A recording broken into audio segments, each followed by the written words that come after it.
કેટલા વર્ષ થયા અત્યારે? અને ચોથું વર્ષ ચાલુ. સ્ટીમ્બર બને, પછી વગાડવાના જેટલા વાજિંત્રા આવે એ બને, પછી બંદૂકની બટ બને, અને સારી સારી હોટલમાં 5 સ્ટાર 7 સ્ટાર હોટલમાં ફર્નિચરમાં ખારેક નરવાનું કામ આ જ કરે.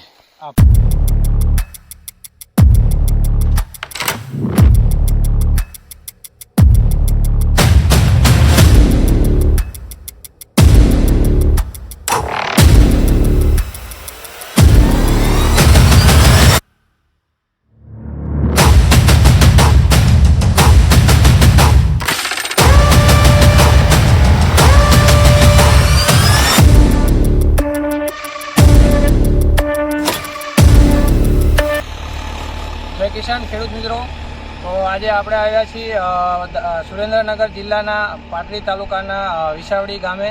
તો આ પ્રગતિશીલ ખેડૂત છે કલ્પેશભાઈ, જેમનું નામ છે.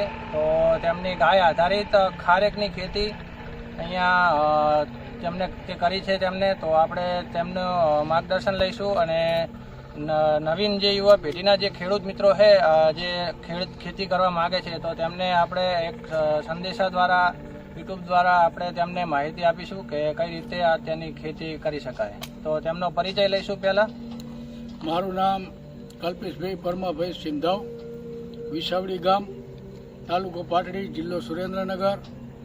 અત્યારે હાલ મારે ખારેકની ખેતી છે અને ખારેકની ખેતીની અંદર વચ્ચે મોગની વાયેલી છે અને બેનું રિઝલ્ટ અત્યારે સારું જ છે. વત્તા આપણે આવું મજામાં કલ્પેશભાઈ? મજામાં. હવે આપણે ખેડૂત મિત્રોને સમજાવો કે આપણે કઈ રીતે ખારેકની ખેતી કરવી હોય તો કઈ રીતે કરી શકાય. ખારેકની ખેતીમાં એવું છે કે અત્યારે હાલ તો મારે કોઈ ફર્ટિલાઇઝર કે કોઈ પણ જાતની દવા કે કોઈ ખાતરની જરૂર પડી નહીં. હાલમાં છાણિયા ટ્રેક્ટર 2 ટ્રોલી 3 ટ્રોલી જેવું લાવું અને રોપા દીઠ અત્યારે રોપાની ગ્રોથ એ પ્રમાણે 10 કિલો 15 કિલો આ રીતે આપું. જેમ રોપો મોટો થતો જાય એમ ખાતરનું વર્ષે એક વખત આપું. અને આ સંપૂર્ણ ગાય આધારિત ખેતી જ હશે ને? સંપૂર્ણ ગાય આધારિત. એમાં યુરિયા કે ડીએપી એવું કંઈ ખાતર કોઈ ચીજ નહીં. યુરિયા ડીએપી એવું કંઈ તે ઉપયોગ નથી કરતા અને સંપૂર્ણ ઓર્ગેનિક ખેતી કરે છે ખારેકની. તો આપણે ખારેકું જોઈશું કે કઈ રીતના તેમના છોડ છે. તો આવો ચાલો જોઈએ. અહીંયા તેમના ખારેકના છોડ છે, તો આપણે માહિતી લઈશું. આ જે ખારેકના કલ્પેશભાઈ છોડ છે તો કેટલા વર્ષ થયા અત્યારે? અને ચોથું વર્ષ ચાલુ. ચોથું વર્ષ ચાલુ. 3 વર્ષ પૂરા કર્યા અને ચોથું વર્ષ રનિંગ ચાલુ. અને તમને કઈ રીતે ખ્યાલ આવ્યો કે આપણે આની ખેતી કરવી? અમારે એક પ્રશ્ન એવો છે ભૂંડનો કે કોઈ પણ તમે વસ્તુ વાવો ભૂંડ રહેવા દેતા નહીં. અને બીજા નંબરમાં આવી કોઈ ખેતી હોય કે જેને ભૂંડ ના બગાડી શકે તો થોડીક મજા આવે. તો મારે એક મિત્ર છે કચ્છમાં, એમને ખારેક વાવીતી મેં જોઈ. મને એવો વિચાર આવ્યો આટલું ઊંચું જે ઝાડ ઉપર ફળ આવતું હોય તો એમાં તો ભૂંડ પોકી શકે નહીં અને એ બગડે નહીં. પછી મેં એમને પૂછ્યું કે ભાઈ અમારે કદાચ કરવી હોય તો આ થાય? એટલે મને કે તમે અત્યારે હાલ જો આની ખેતી કરશો તો પૈસા હોય તો કરાય, પૈસા ના હોય તો આ ખેતી ના કરાય. એટલે મેં વિચાર્યું કે સસ્તામાં સસ્તા રોપા ક્યાં મળે. પછી અંદાજ આવ્યો.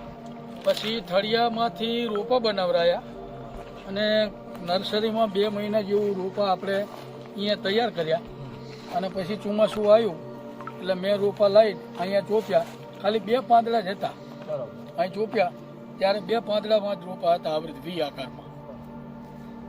અને પછી ખાતર છાણિયું ખાતર અને ગૌકૃપા, જીવામૃત, વેસ્ટ કમ્પોઝર અને દૂધ ને ગોળ, આ બધું ફર્ટિલાઇઝર ચાલુ કર્યું આપવાનું, મારું પોતાનું બનાવેલું. અને યુટ્યુબ, વોટ્સઅપ આવી રીત માધ્યમથી અલગ અલગ ક્ષેત્રમાં જોયું બધે કે કોણ કઈ રીતે બનાવે છે, શું કરે છે ઓર્ગોનિકમાં. અને ઓર્ગોનિક જ ગણતરી હતી કે અત્યારે હાલ મોદી સાહેબે કીધું એમ કે બને ત્યાં સુધી જેટલું બને એટલું ઓર્ગેનિક ઓર્ગેનિક તરફ આવો. એટલે એક આ મારો પ્રયાસ જ છે અને મારું જોઈ બીજા 5 ખેડૂત શીખશે તો આપણી મહેનત સફળ થાય. બરોબર. એ માટે જ મેં આ ઓર્ગેનિક અપનાવ્યું. બરોબર. અને આમાં પાણીનો કઈ રીતે તમે એમાં કઈ રીતે પીવડાવો પાણીમાં? અત્યારે તો ડ્રીપ લગાવેલી છે મારે. પહેલા ધોરિયા કરીને પાણી મેં 1 વર્ષ પાયું, બરોબર. કારણ કે ડીપના ખર્ચામાં પહોંચી વરે એવું હતું નહીં. એટલે પછી ધોરિયાથી પાણી આપતો હતો અને પછી ડ્રીપ લગાવી. એટલે અત્યારે 2 કલાક એકાત્રે 2 કલાક ચાલુ કરું બરોબર અને ડ્રીપથી પાણી આપું. બરોબર. અને તમારી પાસે ગાયો કેટલી અને ભેંસ કેટલી? ગાયું 3 ગાયો છે અને ભેંસ નથી. ભેંસ બરોબર. તો કારણ કે મારે ખેતીમાં વધારે ગાયોની જ જરૂર. ગાયના જાત અને ગાયનું દૂધે અત્યારે ગાયનું ખાવ, હા. ઘી ગાયનું ખાવ, એમાં છાશ, પછી ગૌમૂત્ર, સાણ, હા. આ બધું મારે રોજે રોજ જોતું હતું. હા તો રોજ ઉઠીને કોકના વાડામાં ગોતવા જાવી હા તો એ ભેળસેળ આવે તો ખબર પડે નહીં. ચાલે નહીં. અને આપણું ચોખ્ખું એટલે ઓરિજિનલ તો ખરું હા કે આપણું જોયેલું. હા. અને આમાં જે ખારેકોનો જે પાક આવે તો એ કેટલા વર્ષે લઈ આવે અંદર? મારે 3જા વર્ષે કમ્પ્લીટ પાક આવી ગયો હતો હા. અને અમુક રોપામાં થોડોક માપે ફાલ હતો, અમુકમાં ફૂલ ફાલ હતો. પણ સરેરાશ મારી ગણતરી એવી છે કે 3જા વર્ષે તમારે રોપા દીઠ 10 થી 12 કિલોની એવરેજ રહે. બરોબર. અને આમાં તમને કઈ જમીનમાં કઈ સુધારો થયો હોય એવું કઈ લાગ્યું ખરું તમને? જમીનમાં મારે પહેલા ટ્રેક્ટર નહોતું હાલતું, અત્યારે આરામથી હાલી જાય.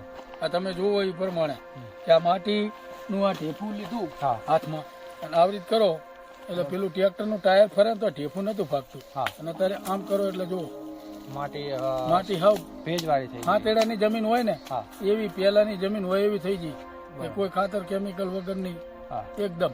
બરોબર. કારણ કે 3 વર્ષ થયા મેં ડીયુપી, યુરિયા કે કોઈ પણ જાતનું ખાતર, બરોબર. વર્મી કમ્પોસ્ટ, અળસિયાનું, સિટી કમ્પોસ્ટ આવું આવે, તમાકુનો ભૂકો છે, દિવેલાનો ખોળ છે, લીંબોડીનો ખોળ છે, આવું બધું નાખું છું. બીજી કોઈ વસ્તુનો ઉપયોગ કરતો નથી. વધારે હું દૂધ ને ગોળનો જ પ્રયોગ કરું. હા. અને આમાં જે ખારેક આવે તો એમાં 2 જાતની આવે કે લાલ કલરની આવે અને પીળા કલર? હા, લાલ ને પીળી. મારે આમાં એવું છે, અમુક રોપામાં મારે વધારે પડતી ખારેક લાલ જ છે. પીળીના 2-3 રોપા છે પણ લાલ વધારે. બરાબર. અને આમાં તમારા કેટલા છોડ હશે?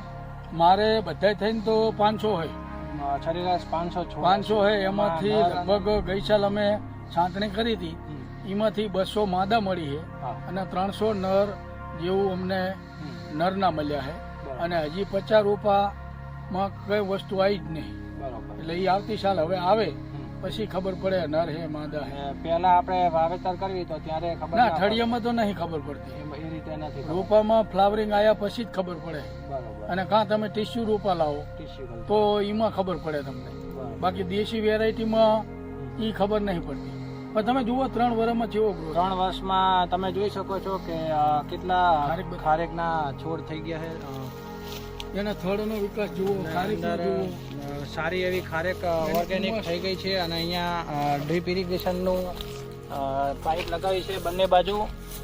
તમે જોઈ શકો છો કે આ બાજુ આજે કલ્પેશભાઈ આ છોડ છે ને કયા વૃક્ષ કહેવાય આમને? આ આફ્રિકન મોગની છે. આમાં મારે જગ્યા પડી રહેતી હતી, બરાબર. એટલે મેં એવો વિચાર કર્યો કે આ જગ્યા પડી રહે એના કરતાં મોગની વાવી દઉં. તો મોગનીમાં મેં યુટ્યુબમાં સર્ચ કરીને સાંભળ્યું તો આ ઝાડ સીધું સ્ટેટ જ થાય છે. આની ડાળી કે એવું ઓછું ફૂટે છે. અને આમાં પછી તમારે બીજો પાક લેવો હોય ને તો શાકભાજી વેલાવાળા તમે દોરી બાંધીને વાવી શકો. તો ખારેક થાય તમારી, અહીંયા વચ્ચે થાય, અહીંયા થાય, મોગની થાય. એટલે એક જ ખેતરમાંથી તમે 4 પાકની આવક લઈ શકો. અને આનું મૃગ એમાં કઈ રીતે એમાં લાકડું વેચાય કે કઈ? આનું વુડ જ વેચાય. આના ફીડમાં સ્ટીમ્બર બને, Timber. પછી વગાડવાના જેટલા વાજિંત્રા આવે એ બને, પછી બંદૂકની બટ બને. હા. અને સારી સારી હોટલમાં 5 સ્ટાર 7 સ્ટાર હોટલમાં ફર્નિચરમાં લાકડું વપરાય. બરોબર. ટૂંકમાં નકશી કરવી હોય તો આ લાકડામાં થાય. જેવી પોતાની કરવી હોય એવી થાય. આ કેટલા વર્ષે આ થઈ જાય? લગભગ મારે 2.5 વર્ષનું થયું હોય. બરાબર. નર્સરી વાળાને પૂછ્યું હતું, એમને એવું કીધું હતું મને કે 10 થી 12 વર્ષની આજુબાજુમાં મેચ્યોર થઈ જશે. અને 10-12 વર્ષે આ કમ્પ્લીટ થઈ જાય. અત્યારે હાલના પ્રમાણે ગણીએ તો આના 3500 રૂપિયા છે ઘનફૂટના ભાવ. એટલે એક ઝાડ તમારું ઓછામાં ઓછું 10-12 વર્ષે 60,000 થી 70,000 રૂપિયામાં વેચાય. બરાબર. અને કેટલા તમે મૃગના ઝાડ વાવ્યા છે? મારી જોડે અત્યારે હાલ 300 જેવા છે. 300 જેવા છોડ છે અને 50,000 થી 60,000નો મૃગ થાય છે.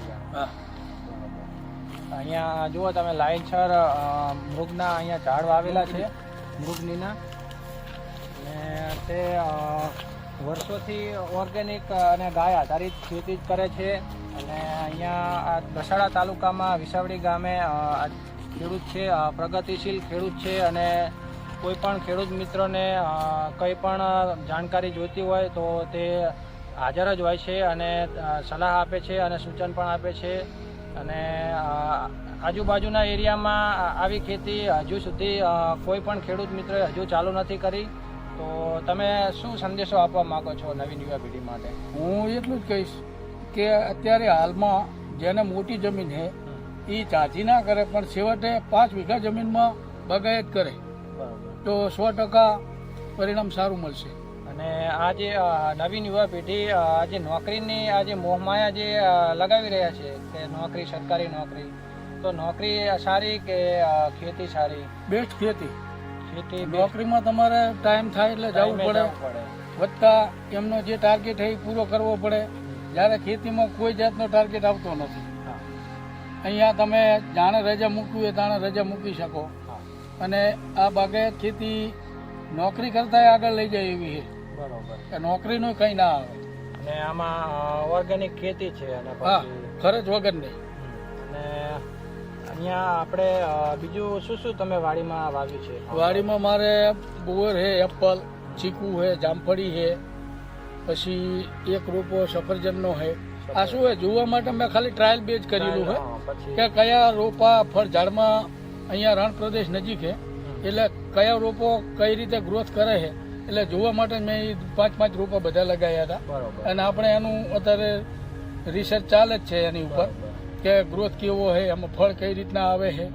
લીંબુ છે, એપલ બોર છે, કાશ્મીરી એપલ બોર છે, પછી ચીકુ છે, કાગજી લીંબુ છે, કાગજી ચીકુડી પણ છે જે 12 માસિક આવે.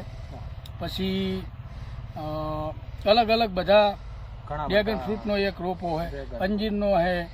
આવા અલગ અલગ બધા રોપા લગાવ્યા મેં. બરોબર. અને એના ઉપર જોઈએ હવે જેમાં રિઝલ્ટ સારું આવતું હોય તો એ આપણે આપણી જમીનમાં બીજા ખેડૂતને આપણે કહી શકીએ કે ભાઈ આ વસ્તુ તમે વાવો અને આ આપણે આ સક્સેસ છે.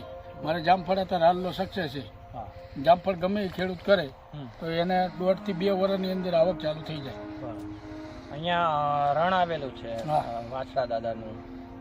અહીંયા ચિંચુવાડા નજીક કચ્છનું રણ આવેલું છે. તો અહીંયા ખારી જે ખારા પાટ કહેવાય, જે જમીનમાં કંઈ પાક ના થાય, તો અહીંયા ખારેકનું તેમને વિચાર આવ્યો તો તેમને સક્સેસફુલ ખારેકની ખેતી થઈ ગઈ છે અત્યારે. અને આપણે બીજું જોઈશું કે તે બીજું તેમને કઈ રીતનું જે લીંબોડી અને જે બીજા છોડ છે તો કેવા થયા છે અત્યારે, તો એ પણ જોઈશું.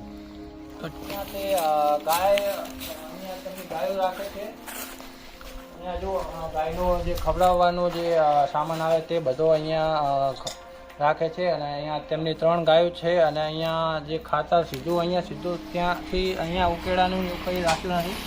અહીંયા સીધું ખાતર જમા થાય અને સીધી જે વર્મી કમ્પોસ્ટ અને જે બીજું જે ખાતર આવે, જે ઓર્ગેનિક જ ખાતર તે વાપરે છે.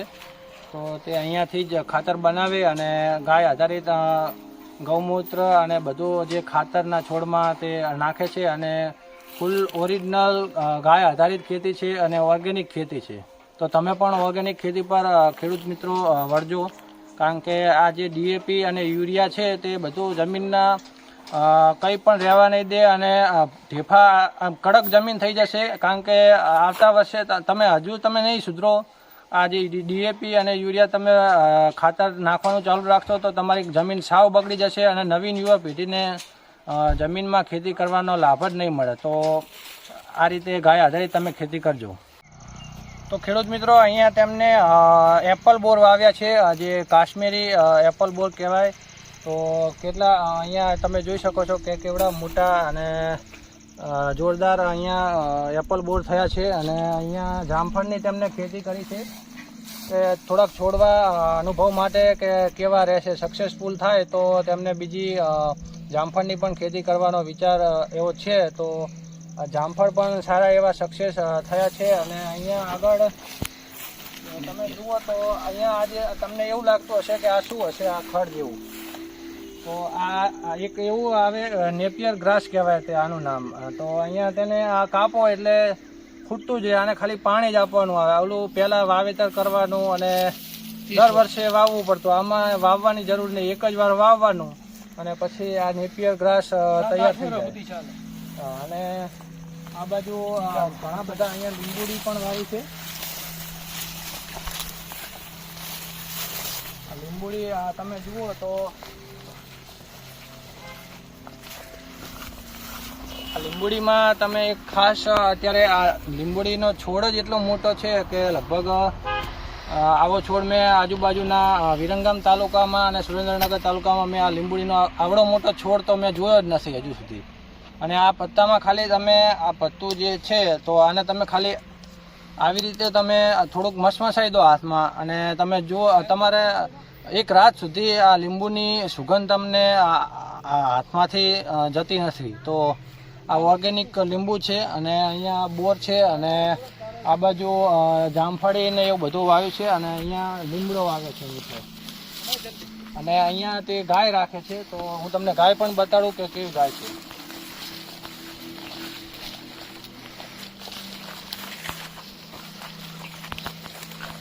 અહીંયા ઝાટકા મશીન મૂકેલું, જે ભૂંડ ને એ બધાના હિસાબે અહીંયા ઝાટકા મશીન રાખવું પડે કેમ કે નુકસાન ના કરે.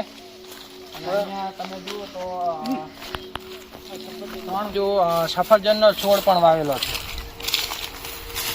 અહીંયા પહેલાં તો આ જે છોડ છે સફરજનનો તે ઠંડી ઋતુ હોય, બરફ ને એવું બધું હોય ત્યાં જ આ સફરજનનો છોડ સક્સેસ થાય. પણ અહીંયા આ જે કચ્છના રણ છે તો એની બાજુમાં જ આ ગામ આવેલું છે વિસાવડી. તો તેમને અહીંયા તે કરી બતાવ્યું છે કે સક્સેસફુલ રીતે સફરજનનો છોડ અહીંયા થઈ ગયો છે. તો આ જે છોડ છે તે આજુબાજુના હજુ એક ગામોમાં વાવ્યો નહીં હોય કલ્પેશ? ના, અહીંયા હું એ પહેલી વખત જ લાવ્યો હું. હા. અને જોવા માટે જ લાવ્યો તો કચ્છમાં એક ભાઈએ વાયા હતા, એને સફળતા મળી એટલે મેં કીધું કચ્છનું ને આપણું વાતાવરણ તો સેમ જ જેવું છે. એટલે કીધું એક રૂપો એની વાડીથી લાવ્યો, કીધું મને એક રૂપો હાલ અત્યારે ટેસ્ટિંગ માટે. એટલે એ ભાઈએ મને પ્રેમથી એક રૂપો આપ્યો અને આ ટેસ્ટિંગ માટે મેં લગાવ્યો હતો. આજે આને 2 વર્ષનો થઈ ગયો, 3જા વર્ષે ફ્લાવરિંગ આવે. 1 વર્ષ હજી બાકી છે, 2 વર્ષનો થઈ ગયો છે એટલે કમ્પ્લીટ જ ગ્રો થયા. આમાં કંઈ તકલીફ થઈ નહીં હાલ તો. રોપો ગ્રોથ સારું કરે છે અને અમારા ભાઈ છે ખારેક નરવાનું કામ આજ કરે. હા ભાઈ, શું નામ તમારું? અમિતભાઈ. અમિતભાઈ આજે ખારેકનું અહીંયા બધું ધ્યાન પણ રાખે છે અને ખારેક નરે છે. ખારેક નરે છે. હા, નર માદાનું પોલિનેશન એ પોતે જ કરે. નર માદા તમારા કોઈ મગજમાં હોય કોઈને કે વ્યવસ્થિત માણા લાવવો પડે, દાળિયા મોઘા લાવવા પડે, ટ્રેન કરેલો માણસ જોવે, તો એવું કશું જ નથી. બરોબર. કાળજી રાખીને ખાલી નરી શકે એવો માણસ જોવે. બરોબર. આ છોકરું હાવ આવડું હોય. તારી ઉંમર કેટલી બેટા? કેટલી ઉંમર? 13 વર્ષની ઉંમર છે. એનો કલ્પેશભાઈ સિંધવ કરીને મારી યુટ્યુબ ચેનલ છે એની અંદર એ ખારેક ન રહે એનો વિડીયો મેં બનાવીને મૂકેલો છે. જે કોઈને વેબસાઇટ ઉપર જવું હોય તો મારી યુટ્યુબ ચેનલ ઉપર જઈ અને એ પોતે ખાતરી કરી શકે કે આ ભાઈ પોતે જ ન રહે ખારેક. બરાબર. તો કલ્પેશભાઈ મજા આવી. તમે મારા દર્શકોને ખેડૂત મિત્રોને જે ખારેક માટે જે તમે ગાય આધારિત ખેતીની તમે પ્રક્રિયા સમજાવી તો બધા ખેડૂત મિત્રો સુધી આ વિડીયો પહોંચે અને બધા આના તરફ વળે, ગાય આધારિત ખેતી તરફ વળે. તો આપણા ફાર્મનું નામ એક કહી દેજો અને મોબાઈલ નંબર કહી દેજો તમે. મારા ફાર્મનું નામ વૃંદાવન ફાર્મ, વિસાવડીથી 1.5 કિલોમીટરના અંતરે આવેલું છે અને જેના બાદ ચીંચવાડા હાઈવે ઉપર જ છે. જે કોઈને મુલાકાત લેવી હોય એ ગમે ત્યારે મુલાકાત લઈ શકે છે. અને મોબાઈલ આમાં કોઈ આપણે ફી કે ચાર્જ કંઈ લેતા નથી. ખેડૂત માટે ફ્રી સેવા જ છે. મારો મોબાઈલ નંબર છે 9099 55 27 21. તેમનો મોબાઈલ નંબર 9099 55 26 21 55 27 21. તો તમે ગમે ત્યારે તમારે કંઈ તમે ક્યાં પણ અટકાવો તો તમે કલ્પેશભાઈ સિંધવને તમે ફોન કરી અને માર્ગદર્શન લેજો. તમને શાંતિપૂર્વક અને મજા આવશે તમને આજે નોલેજ લેવાની કે તમે કઈ રીતે બધું આ ખેતીનું આયોજન કર્યું અને કઈ રીતે તમે આગળ વધી શકો તો તે સમજાવશે. અને તો ધન્યવાદ કલ્પેશભાઈ. ખૂબ ખૂબ આભાર. તો બને તેટલો શેર કરજો વિડીયો અને સબસ્ક્રાઈબ કરી દેજો. ચેનલને સબસ્ક્રાઈબ ના કરી હોય તો અને બેલ આઇકન પર ક્લિક કરી દેજો જેથી કરી મારા નવા જે વિડીયો આવે એ તમને તરત જ ખબર પડે કે આપણો વિડીયો આવ્યો છે. તો સબસ્ક્રાઈબ કરજો. Thank you so much.